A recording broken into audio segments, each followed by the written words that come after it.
ตัวน่ะกันหมุลายฮี Tracker400 Triumph นี่น่ะอันรอนติดทาร์เบอร์ให้ launching event กันในมาว่าอินฮี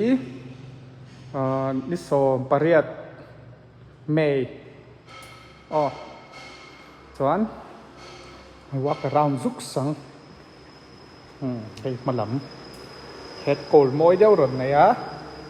ส่วนเฮ็ดTracker 400 batch ไหนอ่ะซีดโกลออกมาไต่รีโมยครบไหม150 by